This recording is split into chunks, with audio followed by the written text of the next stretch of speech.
Hiya, and welcome back to Tennis Ace, the game that teaches us.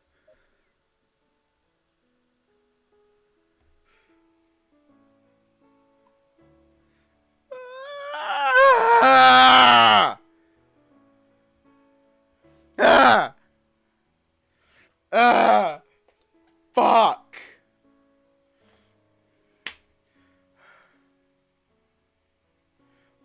Fuck!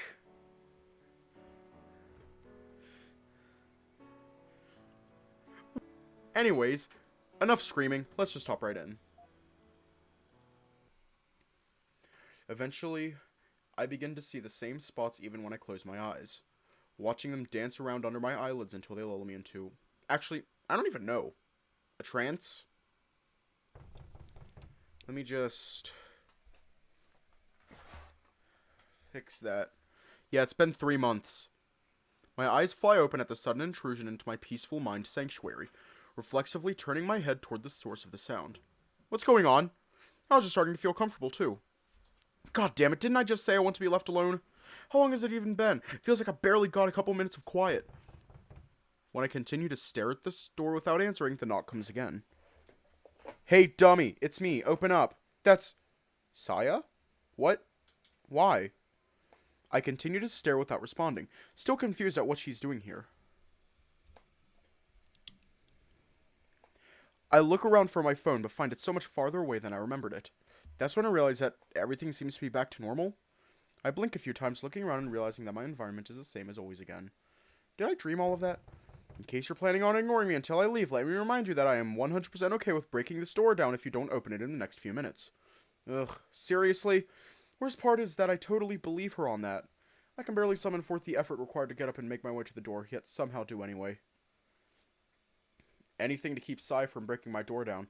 That'll be a pain in more ways than one. After some struggling, as my whole body is much stiffer than I expected, I managed to unlock the door, slowly opening it just enough to peer outside. Sure enough, I see Saya standing outside and staring at me. At least this isn't a trick of my mind.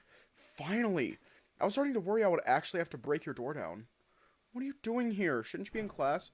God, you look so much worse than I expected. Fuck you too. Let me in. No. I wasn't asking. Saya pushes her way past me, nearly knocking me off my feet until she grabs me and keeps me from falling. What the hell? It's not like you'd have let me come in otherwise. That's exactly the point, you bitch! Hiya. Yeah. Saya looks around as if she were looking for something, her eyes scanning the now barren walls of my bedroom. You really did take everything down, huh? What do you want? I came by to check on you, and to drop something off. Shouldn't you be in class? You're asking me that again? Do you even know what time it is? Class has been over for over an hour, Yuuichi. Huh? Repeat what? What do you want me to repeat? And hiya. Drink. While you, I don't know what you want me to repeat.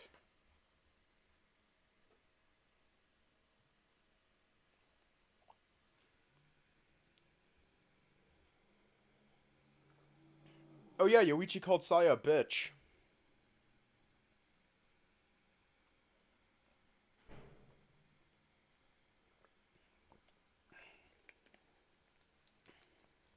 Huh? What do you mean over? It's still the morning, right? Seriously, are you okay? What time is it? Hang on, if class has been over for an hour... It can't be past 4 p.m., can it? There's just no way. Wait, what time did you say it was again? Yuichi-kun, it's almost 5. What? No way, you're messing with me. There's just no way that's true. You're kidding. You're still wearing your uniform, too. Did you lie in bed all day? That's... Ugh, no, I don't want to think about that right now. I just need to get Saya out of here first. I can think on it after. What does it matter? You said you came to check up on me. Now you have. Can you go now? I'm not going to leave that easy. I only just got here. Yeah. And I wish you hadn't. You got blacked out and lost a few hours. That's distressing enough on its own, sure, but it doesn't change the fact that I want some quiet. You're stubborn. No, duh, it took you long enough. Can you at least get changed? You didn't even go to class. You shouldn't be in your uniform still. Is this because I didn't show up for school today?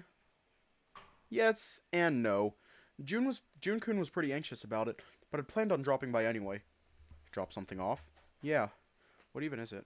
Food. Huh? Food? I know your mom can't stay home that long. Even if she's taking care of you, she's already been called off of work for 2 weeks. So, since she's going to need to go back soon, and since I know Aki-kun can't cook, I asked the chef at the cafe to make a bunch of packaged meals. Curry, hamburg steaks, fried rice, stuff that freezes well. I couldn't damn well let you starve when you're supposed to be recovering, and there's no way you can take up cooking again so soon. You did what? Come on, I know there isn't much I can do for you right now. But did you seriously expect me to do nothing? No chance.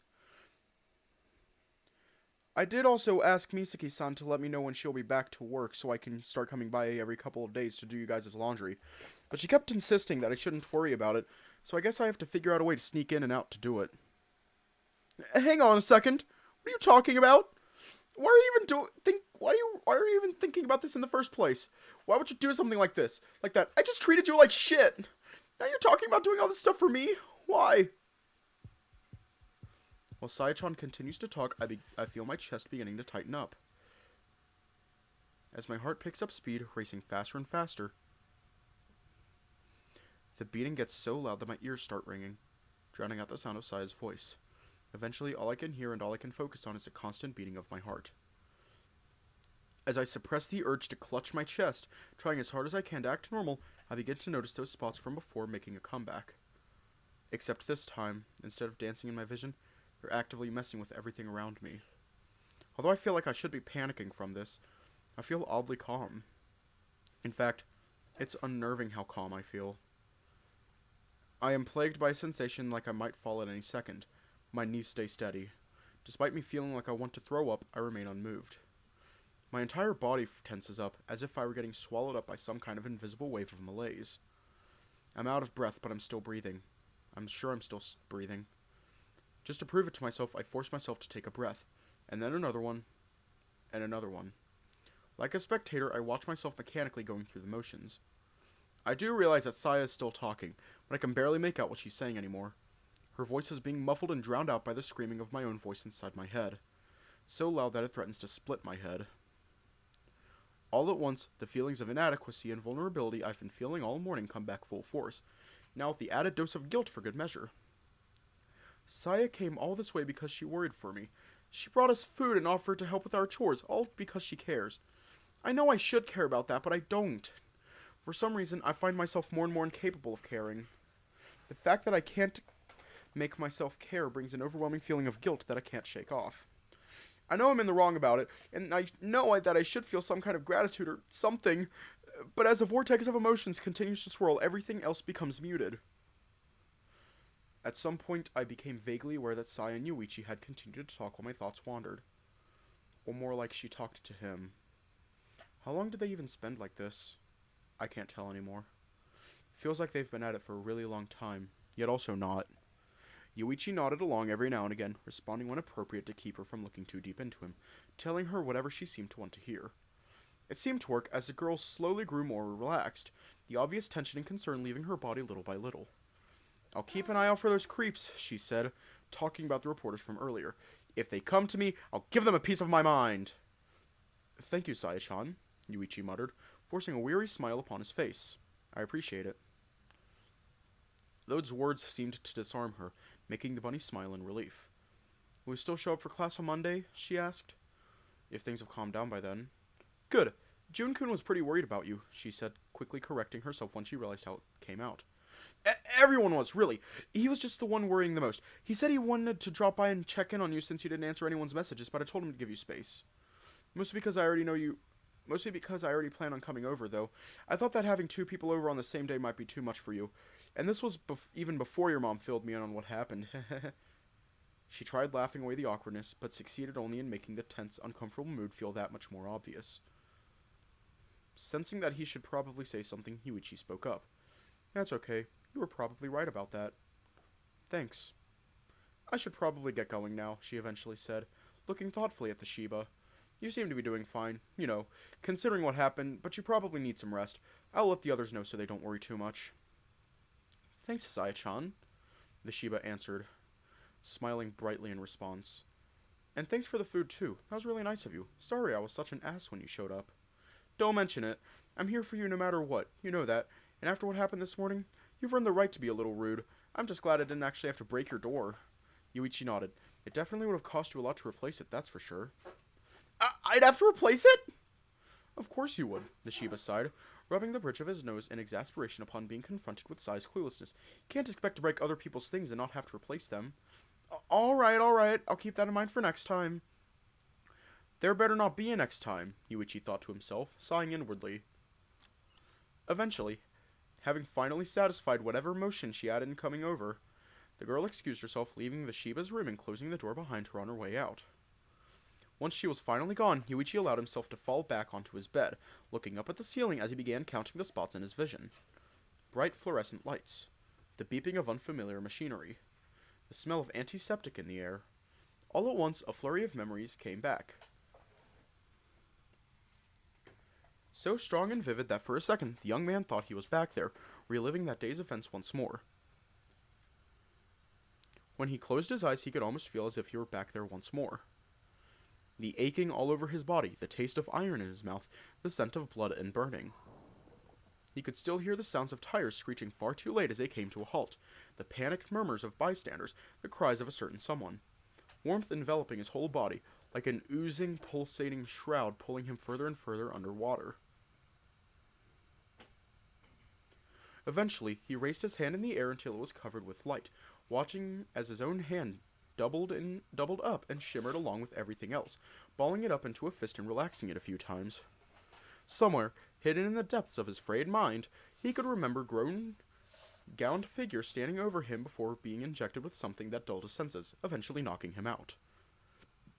The burning in his arm when the strange liquid was pushed into his veins left a trail of fire and agony as his nerves screamed in distress. Then, just as quickly as it came, the memory faded, disappearing into the murky depths of his consciousness, leaving him questioning if it had been real.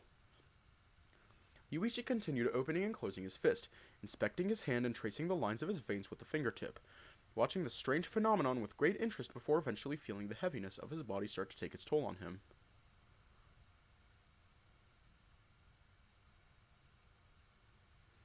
Grabbing the pillow, he once again covered his face, now finding himself having a much easier time shutting out the world around him.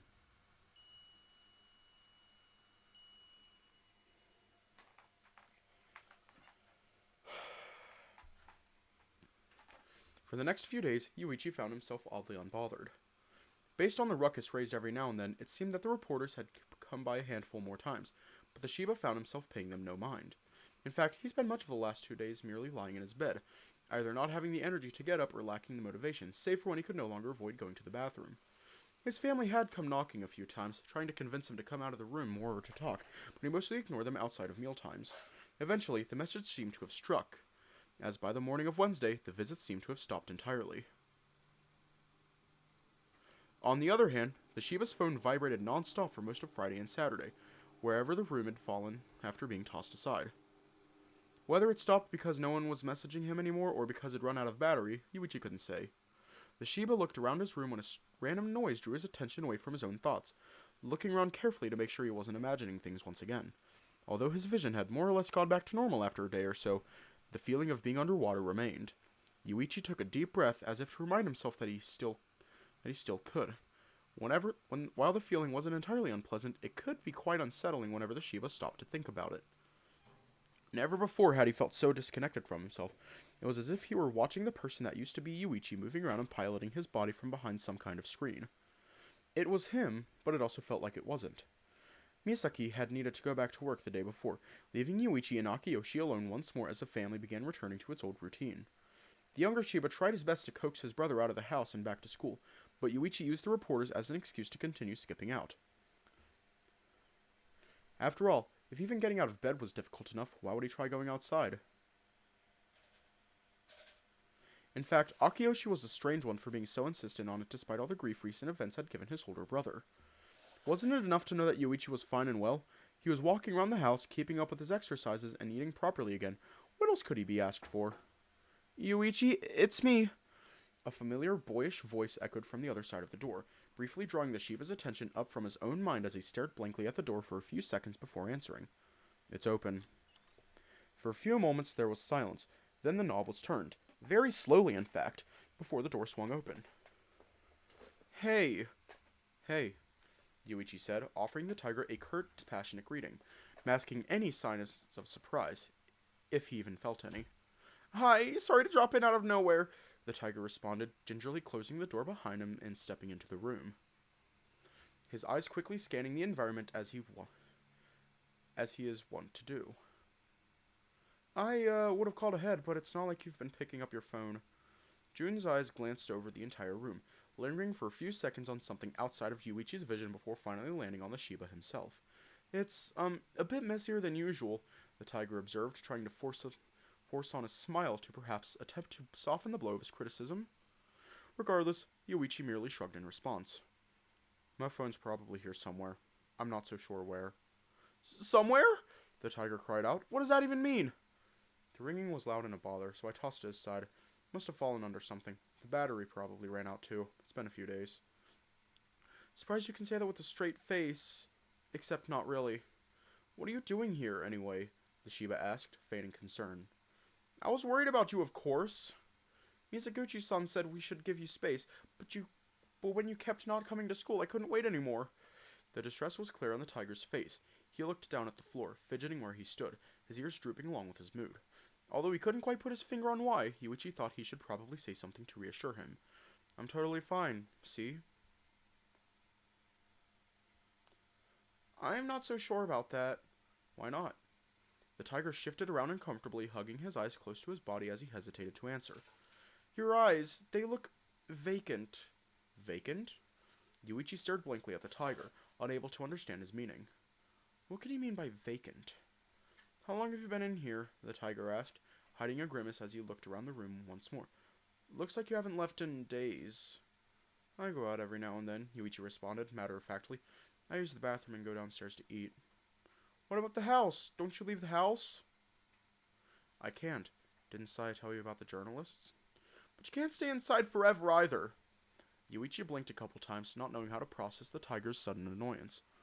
Why was he even snapping in the first place? What else did he expect the Shiba to do? What do you mean? Yuichi asked, cocking his head to the side as he failed to understand the tiger's intent. You have to go out sometime. You can't spend the rest of your life indoors. Jun growled, his nostrils flaring and the fur around his neck bristling up while his tail began lashing erratically behind him. It sounds like you're using this as an excuse so you won't have to do anything. The tiger pants after he finishes unloading, staying still on the same spot for at least a minute while he stares at the Shiba with defiant eyes. Yuichi stares at him the whole time, unsure how to respond, instead electing to stay silent. Yeah, I had a feeling. The tiger scanned Yuichi's face in search of something. Upon failing to find it, he looked away, muttering quietly to himself before speaking up once more. Sorry, I didn't mean that. I just needed to make sure. It sucked to even say. Make sure of what? The tiger sighs, hesitating to answer for a few seconds. Eventually, he moves toward the bed, sitting down on the edge of it, and gesturing for the dog to do the same. Yuichi-kun, I was trying to be mean. The tiger muttered, sighing once more, placing both arms firmly on the bed and leaning back on it. But you didn't react at all. You're not getting mad as is already weird for you, but the total lack of reaction is even worse. The Shiba stares at Jun for several seconds before answering, struggling to process his response through the time lag in his mind. That was supposed to make me mad? Jun sputters, so caught by surprise that he struggles to come up with any coherent words for several seconds. What do you Yes! The tiger hisses. Why else would I say something so mean? That was mean? How are you asking me that right now? You're right, though. I can't really be mad at you in that case. Once the tiger had seen through Yuichi's excuse, there was really no point in continuing to insist on it after all. Jun's reaction was the strange one here. Yes, that had to be the case. We really have to start from there? Hang on. I just want to look at Jun. He looks so sad. The tiger sighs audibly, cupping his face in between both of his hands, shaking his head a few times. Then he takes a deep breath, looking straight ahead at his boyfriend once more. Yuichi, how are you feeling? Surprised by the sudden question, the Shiba hesitates, staring at the tiger for several seconds as he struggled to come up with the appropriate response for this situation. What would the tiger want to hear? I'm fine. Isn't that obvious? No, it really isn't, but that's not the point. June sighed. I'm not asking if you're okay. I mean it literally. What do you feel right now? What a strange question to ask. What could the tiger possibly hope to get in response? Not understanding the purpose behind his question, Yuuichi could only answer honestly. Nothing really. Yeah, that's exactly what I mean. Yuuichi quietly watched the tiger fumble over his words, waiting patiently for him to get his point across. Although patience really had nothing to do with it. When I said you were only making an excuse not to leave the house, how did you feel? Also nothing? The Shiba nods. What about when you found out about the reporters staking out your house on Friday? You had to have felt something about that. The question finally gives the Shiba pause, falling into a contemplative silence for some time. As Yuuichi mulled over the question to himself, he struggled to recall his feelings at the time. The memory was fuzzy and unclear. The more he tried to think on it, the harder it was to accurately remember how he felt. It was overwhelming, I think. After an extended period of silence, the Shiba slowly began to talk, trying his best to recount his mindset at that time. I think I was upset. It was a lot. I couldn't breathe. You couldn't breathe? If you really couldn't breathe, you would have died. Yes, that was probably true. I suppose it only felt like I couldn't breathe. What else? The tiger continued to probe despite Yuichi's difficulty remembering.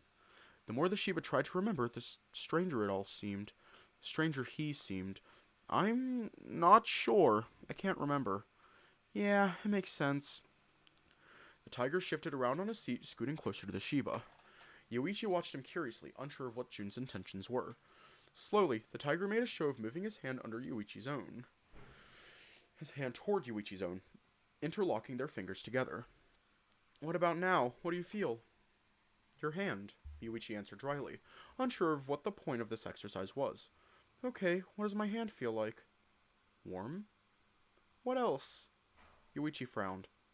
I don't know. Soft? I'll take a frown. That's a start. Yuichi wasn't sure what that was supposed to mean, but he went along with it regardless. Do you still feel like you can't breathe, by the way? A little. It was worse before. I kept seeing spots, and I couldn't hear too good. That's concerning, but we'll put that aside for now. The tiger looked Yuichi in the eye. For some reason, that action made the Shiba want to look away, though he wasn't sure why. Can you take a deep breath for me? Why? Humor me for a second. Yuichi instinctively straightened himself, doing as instructed and taking as deep a breath as he could. Despite his best attempt, he immediately got hit by feeling like he couldn't get enough air into his lungs.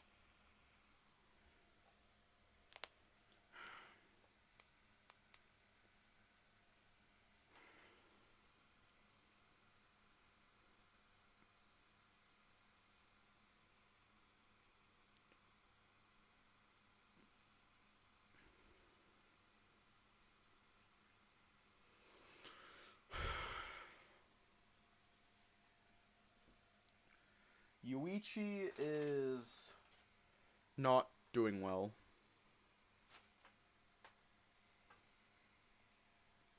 Suddenly, the need to cough became almost overwhelming, and yet he didn't. In fact, nothing happened.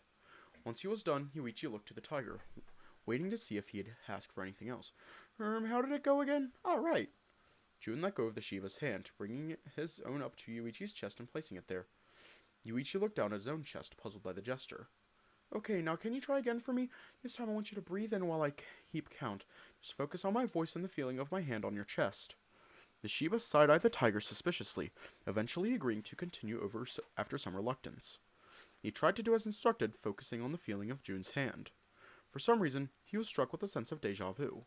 For his part, the tiger continued to instruct him in a soothing, hushed tone, keeping count as Yuichi went through the exercise. 3, 4, that's good.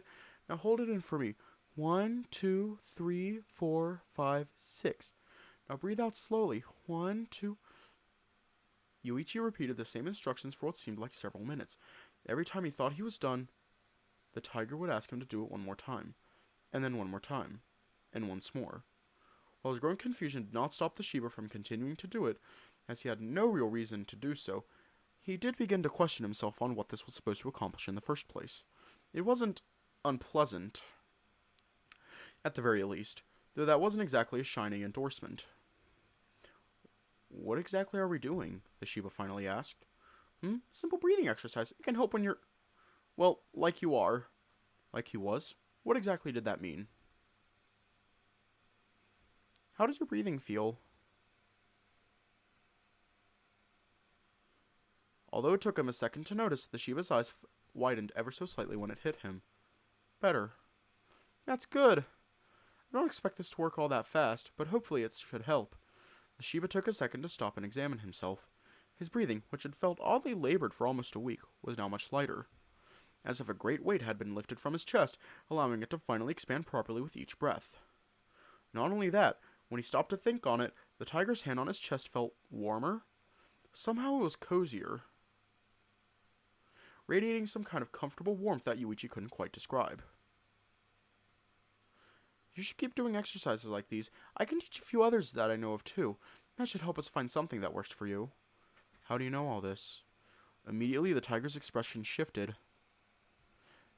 Jun gazed upon his boyfriend's eyes with a sad smile plastered upon his lips, silently watching the Shiba for several moments before finally answering, his voice so soft and quiet that it was barely a whisper. I learned it in therapy after I went through something a little similar to you. Oh. Of course it would be something like that. You should have known better, idiot. Did it help? The Shiba swallowed hard before asking, almost afraid to hear the answer. Wait, afraid?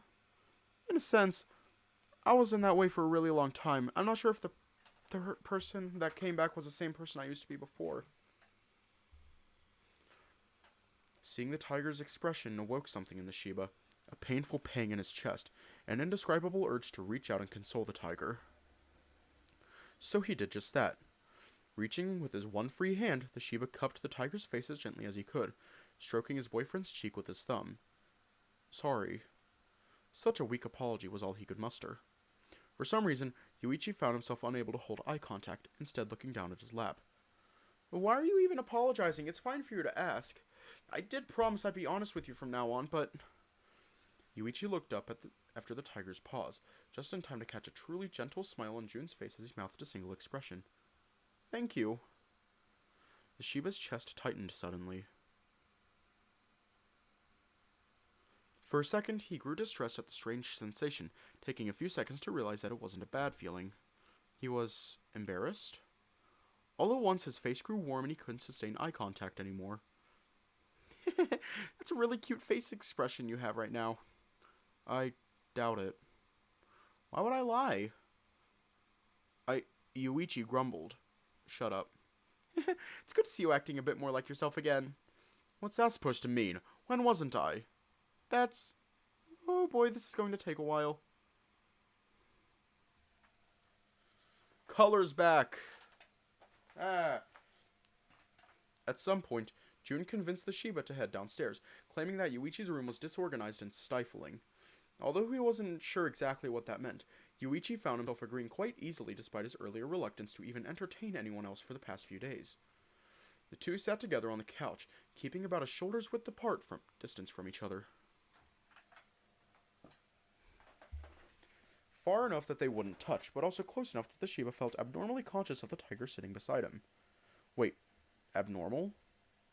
Hadn't he always been conscious of such things? When was it that For the next several hours, Jun continued to excitedly chat, his level of enthusiasm never seeming to dip. Occasionally, however, the tiger would pepper more strange questions and requests in the middle of the conversation, asking Yuuichi to take deep breaths once more, asking him to move in specific ways, asking him what he was feeling. Although the constant barrage of questions would have been unwelcome coming from anyone else, for some reason, it didn't feel at all unpleasant right now. Oh, I know, Yuuichi-kun. How am I feeling, right? The Shiba preempted the question, sighing ever so slightly as he restrained a pouty, bitter smile from flashing across his lips. I'm okay, but that's not what you want to hear, is it? The tiger looked away, shrugging. His reaction surprised the Shiba, as he had expected Jun to act more on the spot than that in response. Well, that's not really what I was going to ask, but feel free to tell me that too if you want. Huh? That wasn't what you... Then what did you want to know? How's your knee doing? I know you said you haven't done that much in the last few days, but did you at least keep up your rehabilitation exercises? Oh, was that all? Yuichi looked down at his knee, flexing it up and down a couple of times. The range of motion was still limited, but the painful sensation he'd experienced when using it was slightly reduced. And not in the same way that everything else had become muted for the last few days. I don't really care one way or another, but I guess I kept them up since they've become routine now. When he moved his leg, he could still feel some of that sharp pain from before, though it wasn't quite as pronounced anymore. It would come in flashes, showing its face when he dared to forget it, but quickly dissipating once more after the Shiba stopped forcing the issue. In other words, it was much more manageable. Is the pain less now? Yeah. You don't seem too excited about that. Then again, considering the state you're in, I guess it's not a huge shock. I guess. Yuichi wasn't too sure what the tiger meant about his state, even if Jun continued to bring it up every now and again. All he knew is that he felt fine for the first time in weeks, but everyone else around him seemed to find that abnormal. The whole thing was so puzzling that Yuichi couldn't even pretend to understand it. As the tiger opened his mouth to continue talking, Yuichi decided to interrupt him and ask what had been on his mind for a while now. Hey, you're not just forcing yourself to keep talking for my benefit, are you? Caught by surprise, the tiger immediately began to fumble over his words and fidget in his seat. Why do you ask? You're making a lot of small talk. Most of it doesn't really go anywhere, the Shiba answered, basically saying in the nicest way possible that the tiger had been rambling. Well, maybe a little. Why? The tiger looked up, staring straight into Yuichi's eyes, as if trying to decide whether or not to say something. Yuichi-kun, you've had a lot happen to you in a very short time, he began to say, talking very slowly as if he were trying to pick his words carefully. I was afraid you weren't dealing with all of it in the healthiest way. Now I'm afraid you're starting to go... Jun's voice grew softer and quieter as he went on, eventually trailing off entirely right before he could finish his sentence. Frowning, Yuichi waited a few seconds for him to finish. But when Jun showed no signs of saying it, he impatiently asked instead, going... Numb. Numb? Is that what he'd been so worried about? True, Yuichi had felt a little different lately. It took a while for him to notice, but he found himself struggling to care about things that would usually bother him. He thought to himself that everything around him seemed like it had its volume reduced. His own thoughts were a lot less loud inside his head, and he didn't quite feel himself, though he didn't quite know how to put it. But still, was that such a bad thing? At least the pain and the intrusive thoughts had gone away. Shouldn't that be a good thing? What's so bad about that? Isn't it better to not feel that kind of pain? I can't say whether or not it's all bad. I'm not qualified to do that, but... But what? If you don't do anything about that, you might end up just like me.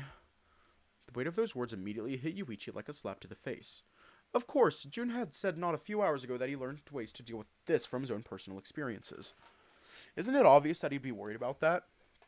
After everything he'd learned about the tiger's past in these short few weeks since the incident, shouldn't he... should know better? Yuichi-kun? All of a sudden, a flurry of thoughts rushed through the Shiba's mind. He felt as if a pit had been growing at the base of his stomach, as if all the energy had suddenly been drawn from his body. He recognized it right away, the same weakness and nausea that had hit him the prior week. The thumping of his heart resonating in his ears, the urge to vomit, the sudden heaviness that made him feel as if he couldn't move a muscle. All of it came back at once, making the Shiba slump forward on his seat, forcing the tiger to catch him. Yuichi-kun, are you okay? The tiger's words rang weirdly hollow. As the Shiba struggled to hold back the rush of bile threatening to come up his throat, he grabbed onto Jun, squeezing the tiger's arm as tightly as he could. Ow! Jun yelped but made no motion to move away, instead of remaining steady in place and serving as a support. Why now? Why was this happening again now? As he fought back the tears that began to spill out, clamping his mouth shut, the Shiba grit his teeth. Jun's voice echoed in his head. Take a few deep breaths. 1, 2, 3. And he did just that. Although he felt as if he might suffocate, he still forced himself to breathe. Slowly. Little by little. One breath at a time. The one thought going through his head the entire time was...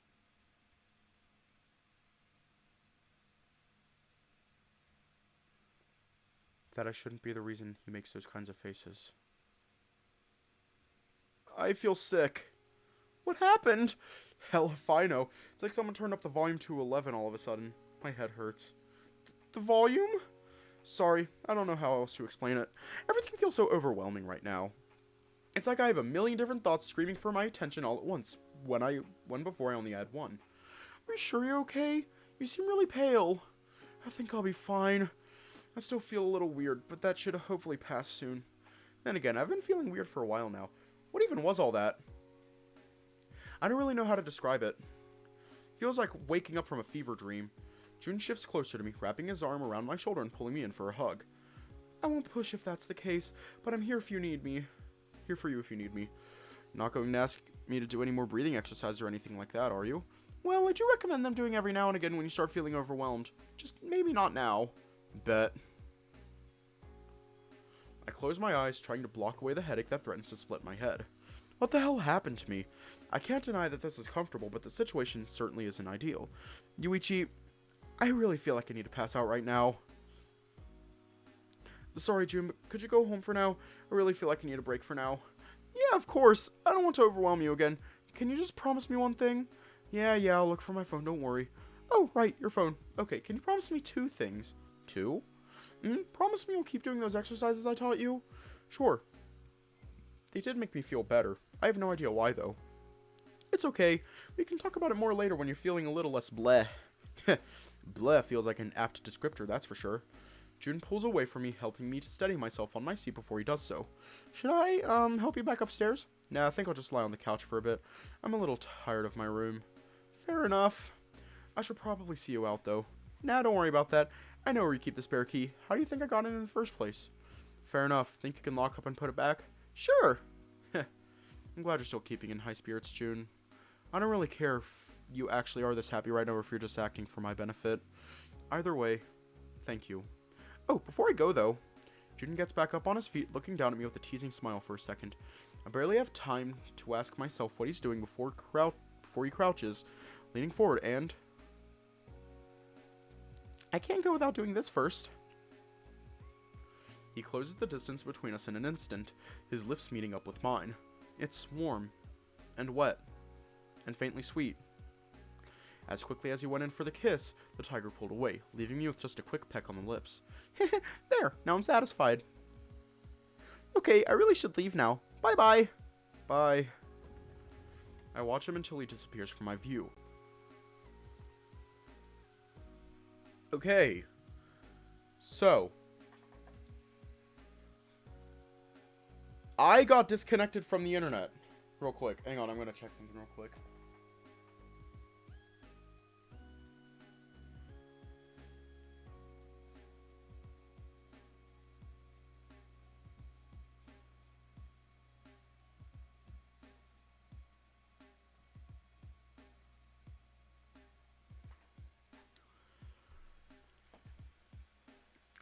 My head still hurts too much for me to think of anything else, and the more that I think on it, the more confused I start to get.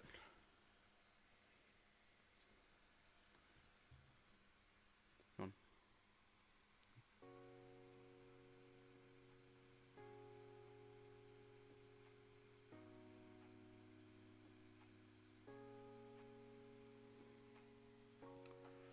Yeah, what the hell were those last few days? The memories are so murky and strange. Was I seeing things? It felt like it. I know I should probably figure this all out before I try to do anything else, but the more I try to focus on the few memories that are still there, the more my head throbs as if rejecting it. Ugh, this is all pointless. All of these thoughts are rushing in once again, making my stomach turn more and more. The only thing I can think of doing to try and keep them at bay is repeating those breathing exercises that Jun taught me. Maybe they do work, or maybe it's the placebo effect talking, but they do make me feel a little bit better.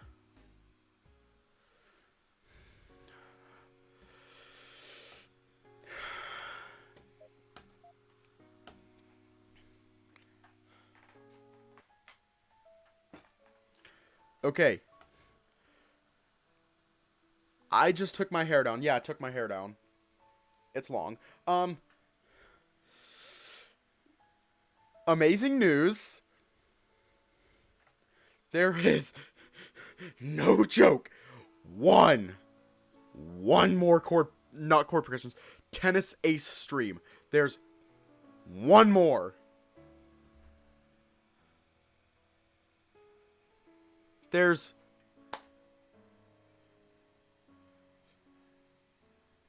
one more. Just one more. And I am going to leave off here tonight. So, stay safe, have a good night, and I will see you all tomorrow.